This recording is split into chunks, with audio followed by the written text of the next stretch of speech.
Hey guys, I'm Seal and it's time to level up. This challenge is about apnea and I want to learn how to hold my breath for more than 4 minutes underwater. But wait, first let's check how long I can last in extreme conditions.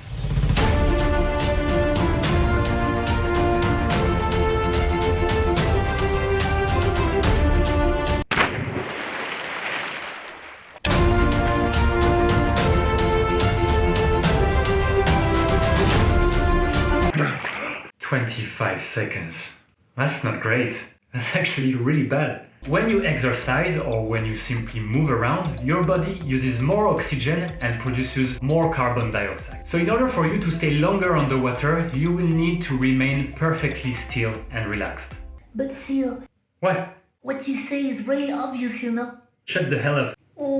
Did you know that the world record for static apnea is a staggering 11 minutes and 54 seconds, and it's held by the Serbian Branco Petrovic, who did it in Dubai in 2014. There is another discipline for static apnea in which the diver will breathe pure oxygen prior to the dive, and the world record for it is a mind-blowing 24 minutes and 11 seconds. These guys have lung capacity of up to 15 liters, which is shocking when you know that the average male lung capacity is 6 liters. You can actually increase your lung capacity by doing some specific deep breathing exercises. Some professional divers are even using the technique of lung packing in order to store more air into their lungs. After she has filled her lungs to their maximum capacity, she is basically gulping air. You know what? Don't try that. It's actually very dangerous, and if you don't do it correctly, you could end up damaging your lungs. So let's see how long I can last without any type of special preparation or training, just by staying completely relaxed and trying not to move a muscle. Let's do it.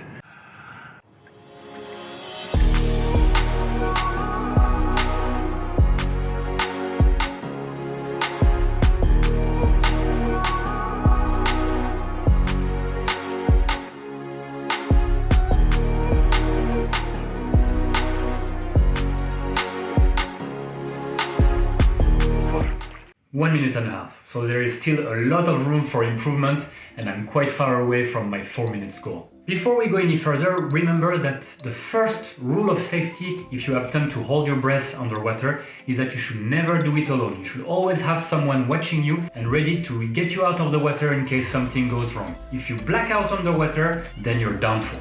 I'm giving myself 4 days to do some breathing exercises and to come up with a meditation technique that will help me to keep my concentration while I'm underwater.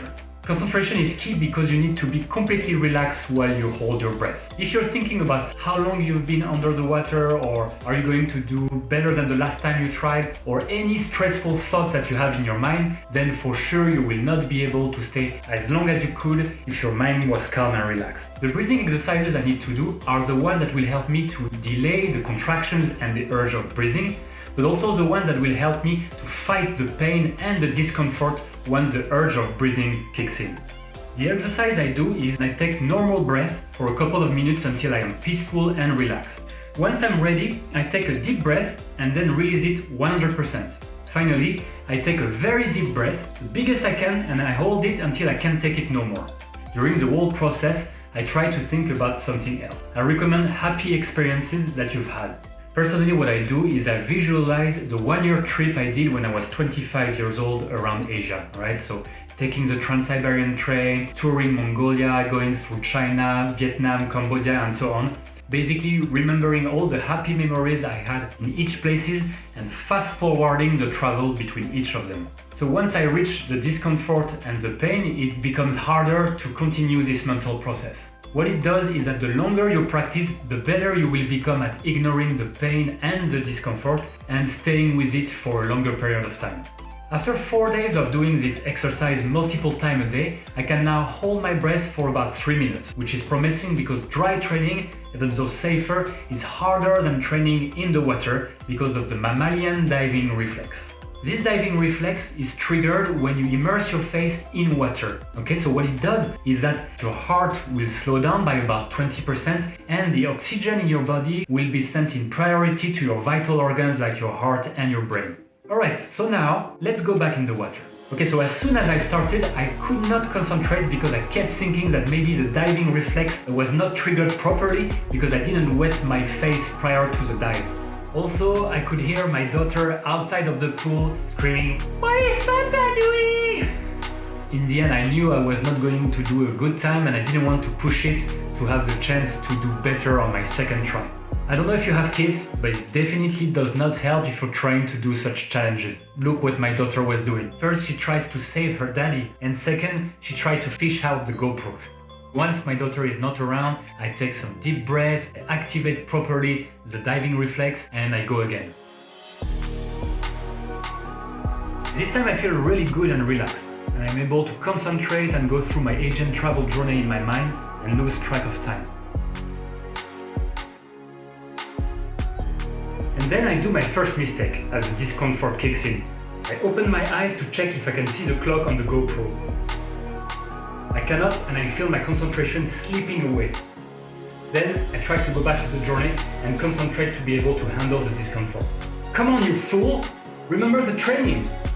But no, it's too late. The journey is gone and I'm dying to know what time I'm currently making.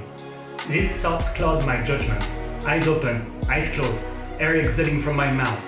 Then I move my arms to grab the edge of the pool, thinking it will help me to commit, but the only thing I'm doing is wasting precious oxygen. More air goes away, until I finally cannot take the pain anymore and reach for the GoPro. Damn, I'm at 3 minutes and 20 seconds. Come on man, fight through the pain to reach 3 minutes and 30 seconds. You can do it. Done. Now, I'm really super happy because I realized that if I manage to last 3 minutes and 30 seconds with all the mistakes I did on the second part of my dive, then I can definitely hope to reach my target sometime very soon. I schedule my next and hopefully final attempt for the next day while my daughter is still sleeping. Some people believe that one should hyperventilate before doing a breathhold because it helps them to stay longer. This is a mistake and it's actually super dangerous. What is hyperventilating? Well, it's when you do like this. So you should avoid doing that because first of all, it's super annoying for the people who are around you. But more importantly, because when you hyperventilate, you are actually decreasing the level of CO2 that you have in your body, and CO2 is a gas that makes you want to breathe. So hyperventilating will not increase your level of oxygen, but it will actually trick you into thinking that you don't need to breathe yet.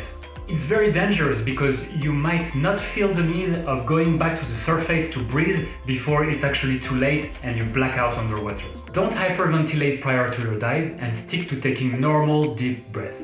Alright, it's a big day. After having activated the diving reflex, I'm ready to go and I start my dive with the feeling that I can really do it this time.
4 minutes, 18 seconds. No, actually 4 minutes and 14 seconds. I did it! Subscribe to this channel and leave a like if you have enjoyed my video. This channel is about personal development and I will post some new challenges very soon. If you have some ideas about challenges that you would like to see me tackle, don't hesitate to leave a comment. Finally, I know it's really easy to fake these types of underwater challenges, so I'm going to post on my channel another video uncut. That being said, stay safe and I see you in my next video. Bye!